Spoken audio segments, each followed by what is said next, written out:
So good morning, everyone. I have the pleasure of moderating the first session. I'd like to introduce Dr. Frank Kleinstuck, who's come to visit us from the Schultes Clinic in Zurich. Frank I've known for 15 years, when he very kindly made sure I didn't get lost in his hospital as a visiting fellow back in 2008. And he has a wide expertise in spinal surgery and is a key member of the European Spinal Study Group. And he's going to be talking to us about outcomes in adult deformity. What are we measuring? Frank. Thank you very much, Adrian. Thank you very much for this privilege and pleasure to be invited to this prestigious meeting. It's really nice to be back in person at meetings. Yesterday at the faculty dinner, we already talked about how nice it was to be in Milan last year, EuroSpine 2022 for the first time after COVID.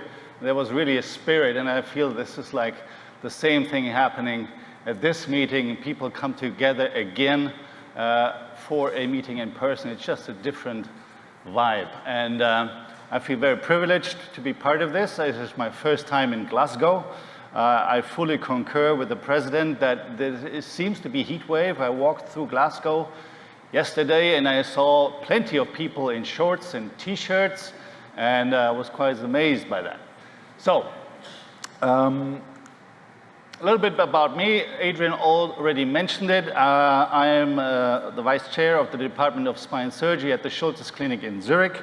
I have now about 20 plus years of deformity and adult revision surgery experience. I did my fellowship training in the United States at the University of California in San Francisco with David Bradford, where I was first introduced to adult deformity and adult revision surgery, and this is what I'm still doing today.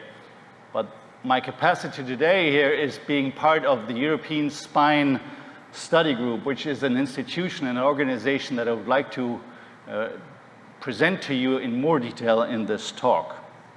I was asked to give my disclosures. These are my disclosures. So what I want to achieve in this talk is I want to briefly touch on the problem that we all know that represents the adult deformity population. Then I would like to tell you more about the group that I'm working with and the things we do and the data we have accumulated and what we have learned, and then where do we go from here. And you may ask yourself, as we all unconsciously do when we go to a lecture, what is in it for me? And well, I want you to be better able to understand what's been done at the front of adult deformity research in Europe. I want you to be able to better educate your own patients, which I think is the most important part, and learn what tools are at your disposal to do that. So, if we talk about the problem of adult deformity, as you all know, the problem only gets bigger and larger because we all age, and the age distribution in Europe over 65 has now reached, in most Western countries, a percentage of 20 to 25%, and that is today. Now, in the age of 2030, it only gets more, and I particularly say more and not worse, because I'll be part of that problem and part of that community. So I hope it's not worse, I hope it's just more. And this is what we're talking about. These are the cases that I'm dealing with, this our group is dealing with. The elderly patient with a big deformity, coronally imbalanced, sagittally imbalanced, poor function, a lot of pain. And we see these patients more and more. And we do know that conservative management in these patients just doesn't cut it. They have all had their conservative management, and they progressed in their symptoms, they have progressing in their pain. And this is a study where we looked at this, and it just shows that non-surgical treatment does not lead to the improvement that patients seek. And we do know that if we go for surgery, it does help if elected properly, done properly, and it's clearly stated in this article that if you have a patient with an adult deformity that is happy with his current state of disease and happy with his function, leave him alone. But educate him that improvement is unlikely. Now, if you have a patient that is not happy with his current state, he wants more or she wants more, then surgery is the preferred treatment. And it does help, and it has been shown across a number of outcome measures, instruments, that surgery does have advantages in these population. Now, everybody, when you see these big cases, elderly patients, comorbidities, we all think about the same thing. What about all these complications? And they do occur, and they are numerous. And if you look at this chart and this publication, yes, minor complications and major complications together in an age population above 65 almost account for more than 70%, which is a tremendous number. And this is why we're here, because we need to get better. We need to continuously improve what we are doing, how we are doing it, indicate better, operate better, to bring down those risks, to bring better health-related quality of life scores for our patients. And this is where this group comes in. It's called the European Spine Study Group, and I'm proud to be a member of this team. And we have dedicated our research and our work to exactly doing that. It has been founded in 2010. You may say euphemistically, well, that's not quite Europe. It's only 5 different countries. But be it as it may, if you look at the International Spine Study Group, which is our basically brother at the United States, that's only the United States. So this is our mission. We want to improve the outcome and the health-related quality of life in patients with adult deformity through continuous research, prospectively collecting and analyzing our data, looking for better way to care. This is our mission. And this is our team. This is, you probably know one of 2 of these guys, maybe you know more of these. Probably the heart and soul of this are these 2 guys, Ferran and Ahmed. They basically were the founding fathers together with Francisco and Emre, who's no longer with this organization. So these are the driving forces. We are more the new kids on the block, but I've already been part of this since more than 10 years now. But it's really not about these guys, it's about everybody that is associated. And that's a lot of people with a tremendous amount of brain power and all passionate to drive this forward and get better results. So we have, this is just a group picture meeting of our annual meeting.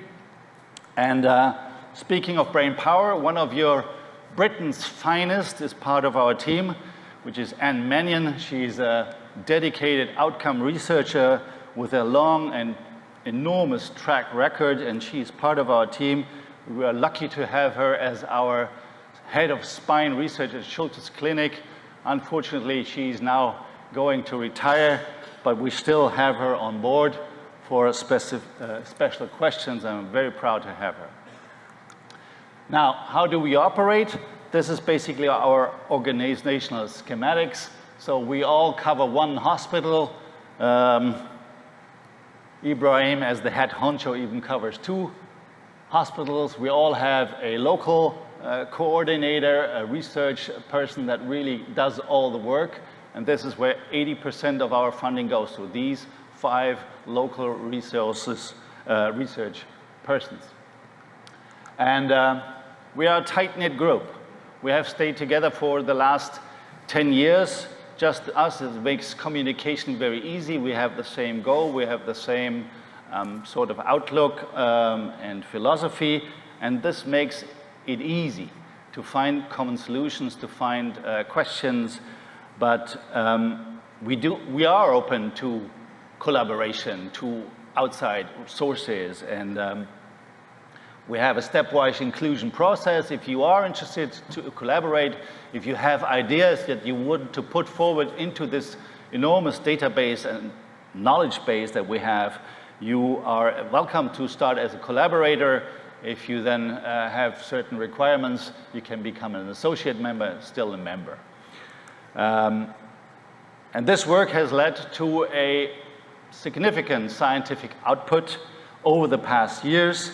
And I'm very proud to say this, since 2016, we basically have published more than 10 papers on average per year. And that is not open access, that is peer-reviewed journals in prestigious journals. So I'm very happy, and I want to point out some of the salient and maybe even landmark papers throughout this talk. As I already mentioned, there are a few kids new on the block, and I have a privilege to have Adrian last year in our Barcelona meeting for the first time, together with Dr. Mehta, and also Jan-Philippe Charles from Strasbourg is a very promising young candidate with a large knowledge base and a large patient population going in the same direction. So we are evolving, and I invite you all to be part of it. Now, if you look at the study's design, it's pretty simple to start with. We had started out with a surgical arm and a non-surgical arm, and these are our current latest numbers from December 22. And our inclusions criteria are pretty simple, actually. So it's simple deformity, whether it be coronal or sagittal. The only requirements is that they have to be 18 years old and really no exclusion criteria. And of course, we collect all the usual suspects, demographic variables, x-rays, on and on, outcome measures, all prospectively, all in determined time intervals. And this is our study protocol, basically going through the baseline assessment, pre-op, and then on defined intervals, going forward, following up these patients. And the follow-up is the key to all of this, and the prospectiveness and collection of all the data. We did actually close the non-surgical arm a few years ago after collecting 800 patients. Why did we do this? Well, it is hard to follow non-surgical patients for a long period of time. They go elsewhere. You can't really control for the conservative treatment what they do, when they do it. We were also, having had so many surgical questions that we were analyzed, that we realized we're not really looking at that patient population, which is a shame because we are sitting on this trove of data. So if you have good ideas on non-surgical treatment of adult deformity patients, please come forward. And then there's an added key power to this organization, which is that we have a similar organization in the United States called the International Spine Study Group, which is even bigger. They come out, I believe it's 15 different hospitals, over I don't know how many surgeons, and they basically operate under the same system. They have the same database, they have the same prospective collection at the same time intervals, and we started out at the same time around 2010. So really you have two huge databases, and together these two have collected the biggest prospectively controlled database on adult deformity in the world. And this is what we're actually dealing with. So you have we looked at these papers, looked at these patients for a different paper, and just to give you an understanding what we're actually dealing with. So these are big cases. So the mean number of levels that they've used per case is 10. These are surgery times in the mean of 6 hours.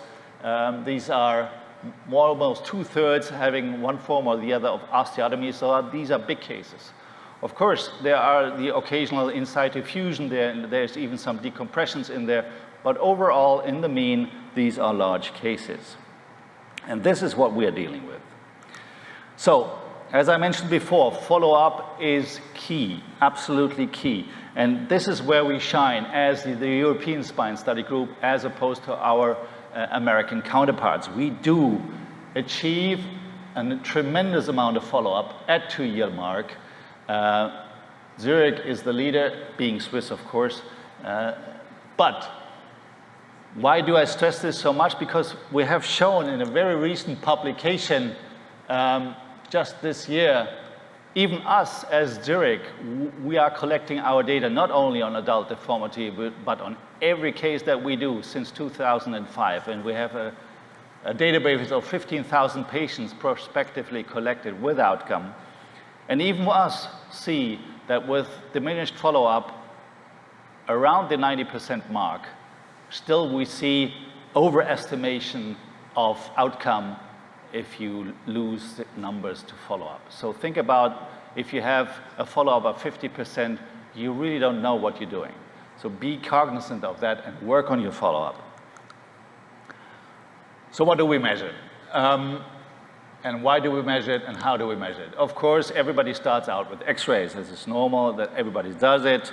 And it's all about sagittal balance these days. I'm not going to go into detail because most of you do know this anyway. Sagittal balance has replaced coronal imbalance as the key problem, as the driving factor of deformity and of function, poor function. And this is not new. This is really already a landmark paper of 2005 showing clearly that sagittal imbalance is associated with a number of different outcome scales and poor function. So this is not new. And I urge you all, if you're not already doing it, to really assess global sagittal alignment and segmental sagittal alignment in your cases and familiarize yourself with the spinal parameters, but combine them with the pelvic parameters that are key and instrumental to understand the global alignment of and the philosophy of deformity. So really do that if you already haven't done so. Because balance counts. Without balance, you will continue to have problems. And when we talk about balance and sagittal alignment, then we go further into sagittal alignment and even segmental and proportionate alignment in the lumbar spine, which is the driving force and the driving part of the spine when it comes to sagittal balance and imbalance. And we developed a paper here as well from this study group, looking at global and proportionate alignment specifically in the lumbar spine. This is the GAP score. I'm leading you towards this publication. I'm not going to go into detail, but what it did show is that if you try to really align the spine adequately, proportionally, and you get a good score, it is clearly related with less mechanical postoperative problems, as pointed out here. So this is gap proportionate, that is moderate disproportionate, and this is severely disproportionate. And the higher you go, the more there's a clear connection between mechanical complications and the gap score. The gap score is certainly not the end. There are multiple different scores proposed for assessing global alignment. It's just one idea. Now, when we start about all this data collection, we want to predict things. We want to predict, for example, who goes to surgery. And we have published on this as well. When we looked at two groups, the elderly and the younger, rather arbitrarily taking a point at 40, and you may argue, well, that's not really a good border, but be it as it may. There is differences between the younger and the older population when they come to your office predicting surgery. And as you have already assumed, the young ones have more self-image problems, more coronal problems, less pain problems.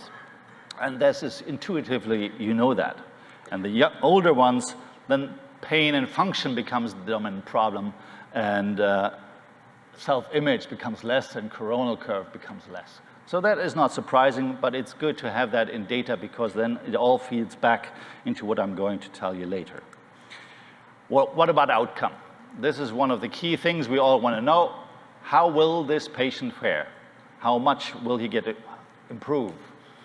And this is another paper out of our study group, and this is a combination with the colleagues from the United States and looking at minimal clinical important differences. And we did show that despite these tremendous cases, elderly patients, the ones with the worst parameters at baseline benefited the more, despite the fact that you do have complications and sometimes severe complications and high number of complications. And actually the surgeon itself in this large group in ISSG and ESSG doesn't play a key role. He says, well, if you go to this guy, you will have more complications than that guy. Actually, this study showed that in this combined group, the surgeon and the site plays a rather minimal role. Now, if you look further into several domains, for example, the SRS 22, we looked at various regions of that outcome score. And again, you do see regional or functional scores that are better associated and better predicting outcome, especially pain, disability, and function are clearly associated predicting outcome when we have these scores preoperatively taken. Now, these are big surgeries, as I pointed out, and they're complex. And complexity of a surgical procedure can be addressed or assessed variously. And it's important to do that because you can only compare if you have some kind of measure of, is this surgery complex or not? And again, we developed an index for that and published on that, and we called it the Adults Deformity Surgery Complexity Index. When we brainstormed about the name, we were initially thinking about calling it the Invasive Index, but we were told by patient organizations that wouldn't fly. So we said Adults Deformity Surgery Complexity Index, and we developed the score looking at whatever you do, you know, number of levels, osteotomies, hours of surgery, estimated blood loss, all of this are put into this tool. And you're using these kind of methods because we already know the outcome. We already know the patient, and then it's easier to develop these tools and calculators, and this is just one example. So this is a tool that helps us comparing complexity across the board in various surgeries, in various centers. What about the risk? Everybody wants to know about the risk, especially the patient. And there's different perceptions of risk. First of all, there is the surgeon. The patient comes to your office, and you think, yeah, you may want to do this or that, and you think, that's maybe too risky for this patient. But if you actually ask the surgeon about his risk perception, it's quite different across the board. There are the surgeons who do 100 PSOs a year, and they say that's nothing. And there are some who don't ever hardly do them at all. And so what we found in this study is basically if you ask the surgeon about his risk perception, it varies wildly. And it's pretty unusable as a parameter for calculators or any kind of outcome research. Now, if you want to predict risks, it is important because every patient is interested in these things: major complications, readmissions, and reoperations. And this is probably one of our landmark papers, again, together with the International and the European Spine Study Group, where we looked at all this data, pooled data combined, and developed a calculator that is able to better predict risks. And how we did this, we pooled the data, we took 80% of the data and we already know the outcome of these patients. And then we tried to develop the calculator with 80% of the data, and then with the calculator in place, we use the remaining 20% of the data to validate it. And this is the publication about it. And we start out with the data that you have when the patient walks into your office, so the pre-op data. And you have, and it changes. If a patient comes into your office, certain things have more importance than others in predicting risk. So the lower instrumented vertebra, walking, sagittal imbalance, age, of course. But then you add the post-op data, all the data that is accumulated along the hospital course, the surgery, the length of stay, the blood loss, until he leaves the hospital, he or she leaves the hospital. And then things change, and your calculator gets even better. The more data you feed it, the better it gets. And other things become more important. Blood loss becomes more important. Surgical time gets an importance. And again, the surgeon itself, really not that much. And this is an example of a patient like this. So we already know her outcome. And this is a difficult case. It's an elderly woman, bad bone, comorbidities, huge deformity, coronal and sagittal plane. The surgeon elected to do a stage procedure, starting out with creating a base foundation at L5S1, and then posterior long construct, multiple rods, all screws. And of course, you know that this patient has a high risk of post-operative complications and reoperation. But now you can actually tell them how much. You can tell this patient that your risk of having a complication at 3 days post-op is already 25. And your risk at 2 years will be above 50% to have a major complication, which is tremendous. And you will have risk of reoperation and readmissions, but now you can tell them really how much. And this is the second case example, more easy case, young, adolescent idiopathic, healthy, one stage only, long construct. But intuitively, you know, this one is going to fare better. But yes, now you can tell them your risk will be 6% and 21% at 2 years, which is still high. When we think about, you know, 5 to 10% will have a reoperation after 10 years, not true. It's higher. And we all kid ourselves when we think it's lower.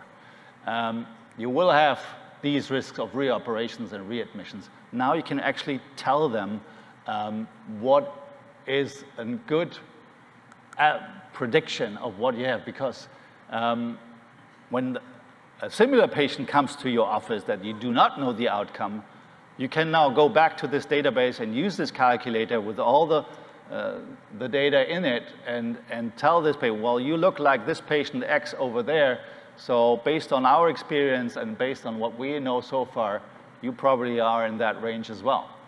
And this helps us getting better towards a more personalized medicine, and that's a big thing today, personalized medicine. And the basis of this is the best and the biggest prospectively controlled database on adult deformity. So it really has some weight. What about frailty? It's a current concept that has been around in the geriatric population a lot. It's not clearly well defined. Its weakness, it's the propensity to suffer from even minor things, vulnerability. There are a lot of terms coined to better explain this, but it does play a role, frailty, and we thought this is the patient side of the problem. Usually we have called it comorbidities, but it probably is more than that.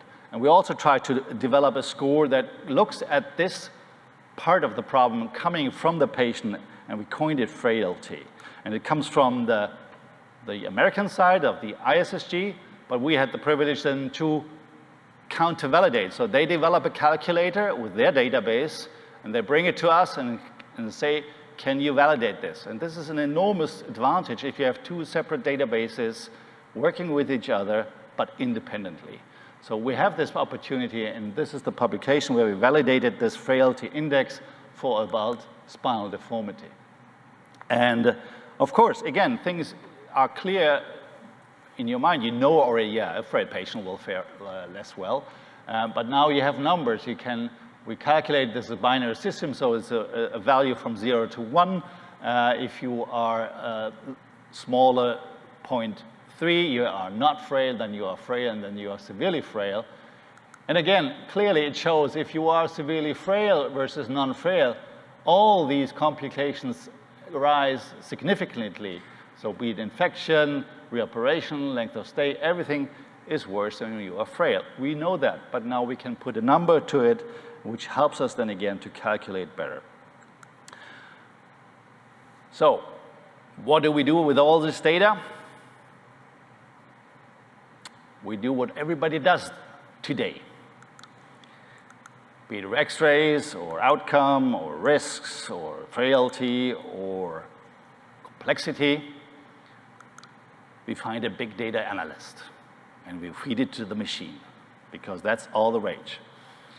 And big data and AI is like, ooh, you got to be careful with that. And Google and ChatGPT and what happens in the future, we don't know.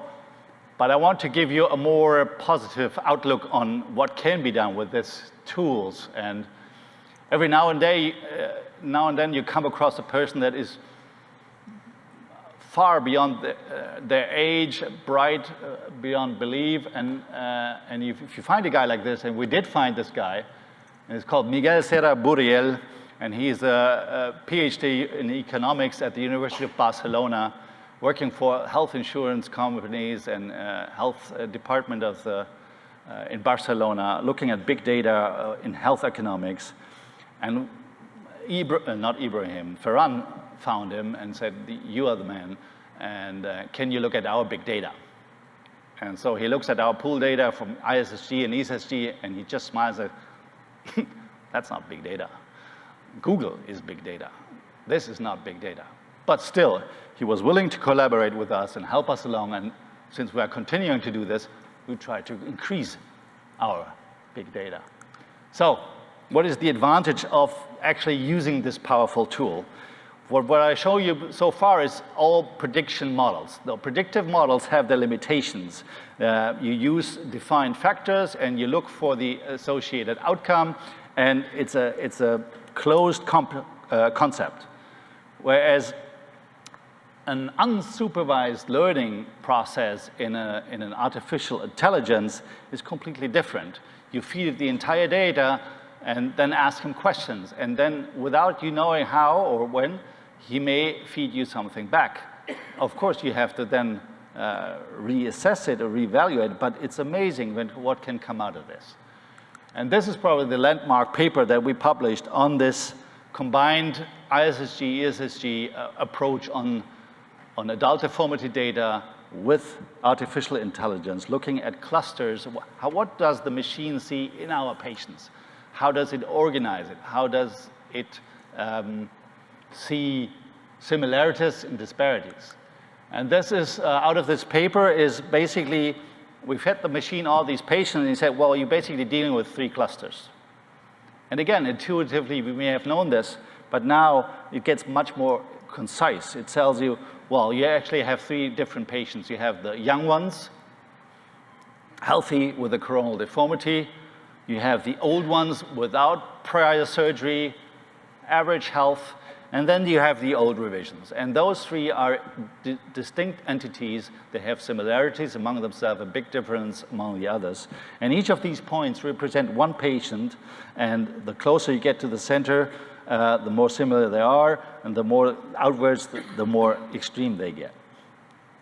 So this is one way to look at it. And then what about surgery? And then the machine tells you basically have 4 different clusters depending on what you do. And this is how these cluster around these 4 different treatment technology or treatment modalities that we use in adult deformity surgery. And then, so advanced analytics is, we are basically at that stage right now. So predictive has what we have done so far, and now we make a jump, and the machine tells us different things, and it's really a novel approach, and it is an interesting, and it can be a very useful tool, known and used consciously.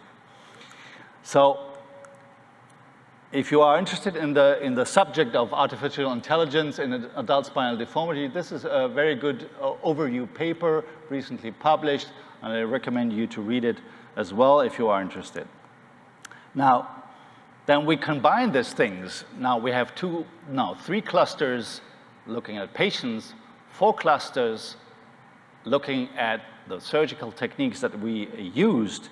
Now, if we combine those 2, then we get 12 subgroups with known PROMs, with known complications, and then this allows us to even better calculate and identify problems and risk profiles. And this is an overview. You don't have to read through all of this, but basically what it is this is the patient cluster, so the young coronals, and then you have the surgery cluster. And for each, you can then identify and predict outcomes on various instruments, including major complications. And you can really work this down into personalized medicine. And yes, you may say, well, those numbers are small at the end, but since we are continuously increasing those numbers, we are continuously improving that calculator, which is a powerful tool. And this is what the calculator at the current state looks like. So you have a patient who comes into your office for the first time. You can input all the data that you have, and demographics, radiography, your surgical plan. And then this calculator is really able to make an educated, good guess on how this patient may fare after surgery. And you can even refine it by putting in all the surgical data and the discharge data, and then it gets even better in order to tell your patient, well, you are on this way or that way. And that is a powerful tool. Now, this is an example. You can actually give those charts then to the patient, looking at complications, interventions, but also on outcome. What is the biggest likelihood of what can you expect from this? And are you willing to take this in light of that amount, X amount of complications? And so that's the benefit. It shows what unsupervised techniques can do. It is a new powerful tool. It does add benefit to our patients in that specific question, and it drives our research towards personalized medicine. So what I'm saying to you, AI and big data is not all doom and gloom.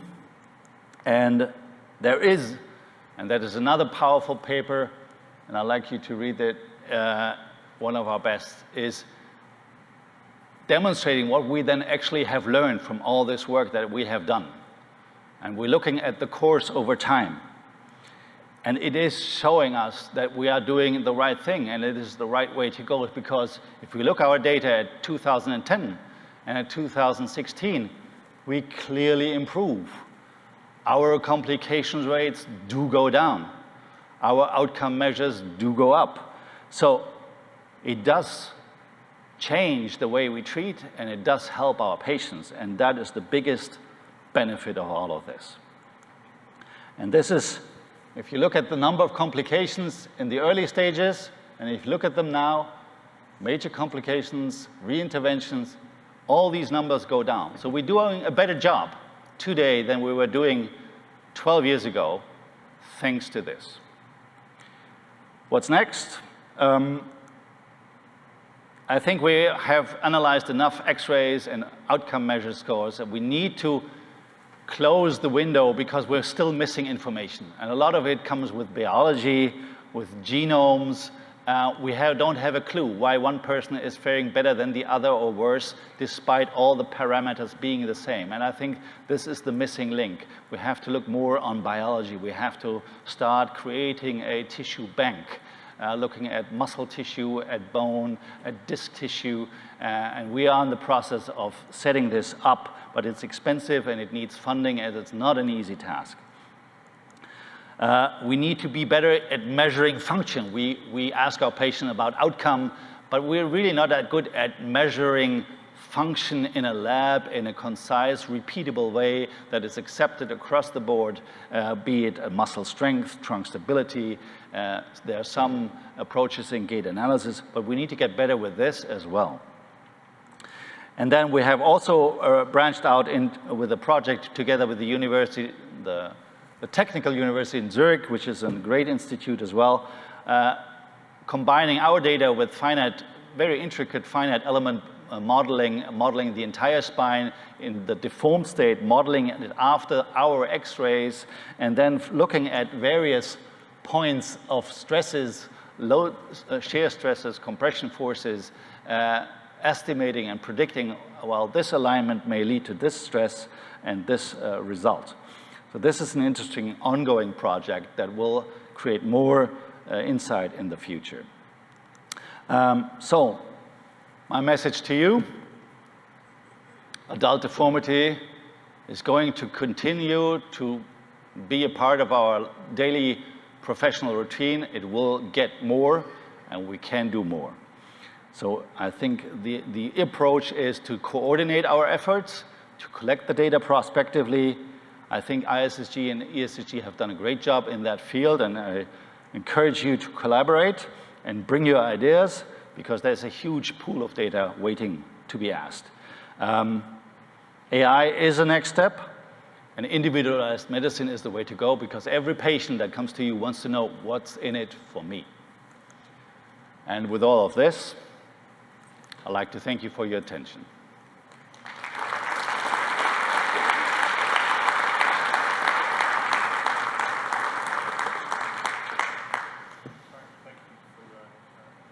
There. Very grateful for your time and effort in coming to see us. We've got a little bit of time for some questions. If you have a question, you need to come to the microphones in the corners to speak so that it can be recorded.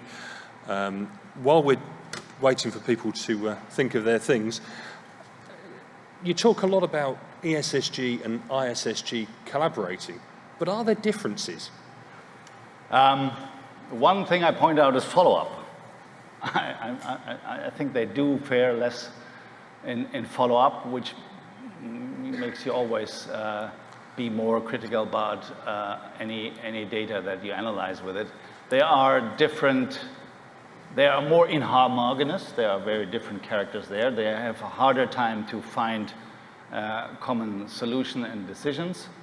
But other than that, no. I mean, they are driven by the same spirit. Improvement of adult deformity. Some big egos, some very great to collaborate, so yes. And do you find that there's differences in the sort of the patient group? You know, the European group not versus... really, no. We're essentially in pretty this... comparable. We're pretty similar. Yeah. Okay. Sir. Hi, can you hear me? Thank you for a great talk. A couple of questions. Firstly, is your calculator readily available to the common public? Not yet. It's still in the process of being improved, but we're working on that. Great. So do you then use the what would the American Society recommend? AS, I can't remember the name of it. I'm sorry, I didn't get your question. Do you use question. the American tool, the calculator? It's a common tool. We both have it. Right. So, sorry, that's another question. Do you use a robot? We don't. We're looking at it, but right now I'm not convinced. It's just a glorified arm for me. But that is just my personal opinion. No offense to whoever company is doing robots. Yeah. I saw the wide confidence intervals around some of the risk estimates. Yes. And I saw the percentage rates for complications. How do you in practice marry those things when you're gaining consent from patients? That is a good question, and I have to tell you, and I hate to tell you this, that I'm a very poor statistic, so I cannot answer really the statistical part of that question, but there is always an uncertainty, and this is what I will tell my patient. Yeah. But rather estimate on the wrong side of the problem than on the better side, you will have better results. The better, and we have published that as well, the better you match your expectations of what is coming out of the surgery with the expectation of the patient, the better the satisfaction of the patient will be. And just one more from me then. You talked about having shut off the non-operative arm Yes. of ESSG, and obviously doing an operation is fine, but there is a lot of non-operative care we need to know and study in the same way. How do we do better at that?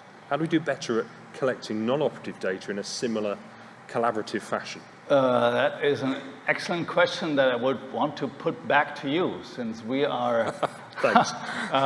already heavily involved in the surgical arm. I don't have the resources to use the same amount of time and energy on that non-surgical arm. And we all were basically coming to the same conclusion.